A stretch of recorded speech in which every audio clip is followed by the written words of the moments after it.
सारे उद्योग व्यापार कारखाने ठप हो गए, सारी सड़कें बंद हो गई, रेलवे हवाई अड्डे बस अड्डे सब बंद हो गए। एक दूसरे से मिलने पर पाबंदियां लगा दी गई, घर से निकलने पर पहरे लगा दिए गए, सड़क पर निकलने वाले लोगों को लाठियों से नवाजा गया। लेकिन उस कालखंड में भारत के किसानों ने जिम्मेदार नागरिक होने का परिचय देते हुए अपने खेतों में सब्जियां पैदा की, अपने खेतों में अनाज पैदा किया। वरना उस कोरोना के कालखंड में कोरोना से मरने वाले लोगों की तो गिनती सरकार करा लेती, लेकिन अगर उस दौर में किसान भी अपने घर बैठ जाता तो भूखमरी से मरने वाले लोगों की गिनती नहीं हो पाती, इतनी तादाद में लोग मरते। लेकिन उसका परिणाम, उसका प्रशस्ति पत्र आपको क्या मिला कि कोरोना का काल समाप्त भी नहीं हुआ था कि उसी समय भारत की सरकार भारत के किसानों के लिए 3 काले कानून ले आई, 3 कृषि अध्यादेश ले आई। उन कृषि अध्यादेशों के विरोध में भारत की समस्त राजनीतिक ताकतें, समस्त सामाजिक ताकतें, समस्त भारत के वह सशक्त लोग जो बोलने में सामर्थ्यवान थे, वह अपने घरों में दुपक करके बैठ गए। किसी की हैसियत नहीं थी कि वह लोग उसके खिलाफ बोल पाए। भारत के किसानों ने भारत के और भारत के भविष्य के रूप में अपने घर के बच्चों की चिंता करते हुए मन बनाया कि अब हम लड़ाई लड़ेंगे तो आर पार की लड़ेंगे।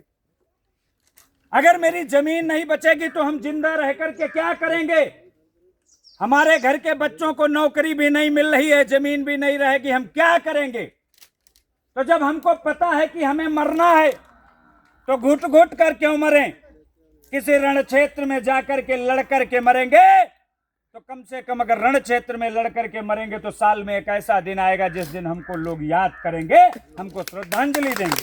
जय जवान जय किसान। भारत के किसान निकले और भारत की राजधानी दिल्ली की सड़कों पर पहुंच गए।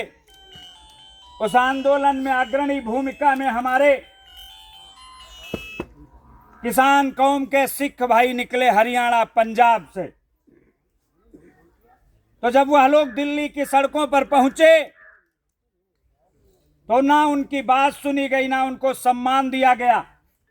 हां, उनका एक नामकरण कर दिया गया कि ये जो सिख दिल्ली की सड़कों पर आए हैं ये तो खालिस्तानी है। एक तमगा दे दिया गया, एक नामकरण कर दिया गया।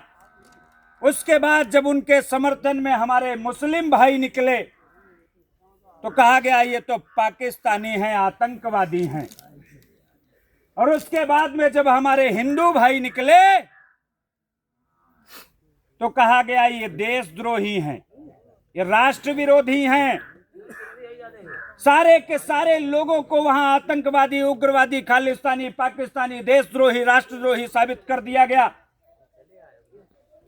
लेकिन मैंने कहा कि वह आंदोलन करो या मरो का आंदोलन था।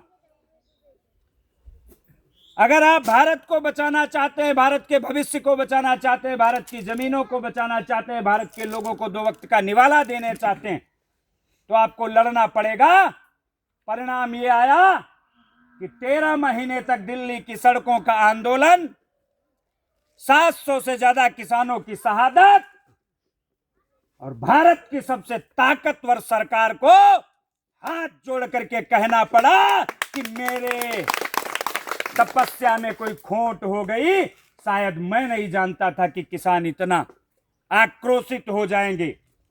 पहला आंदोलन ऐसा हुआ, आजादी के बाद का सबसे बड़ा आंदोलन जो भारत की राजधानी दिल्ली की छाती पर चला और भारत की सबसे ताकतवर सरकार को वह कृषि अध्यादेश वापस लेने पड़े। और दूसरा आंदोलन अभी चंद दिन पहले जब भारत के बेरोजगार युवाओं ने रोजगार के लिए नौकरी के लिए, पेपर लीक रोकने के लिए भारत की राजधानी दिल्ली के जंतर मंतर पर आंदोलन किया, तो भारत के शिक्षा मंत्री को इस्तीफा देने के लिए विवश होना पड़ा। ये ताकत है आंदोलन की और ये ताकत है संगठन की।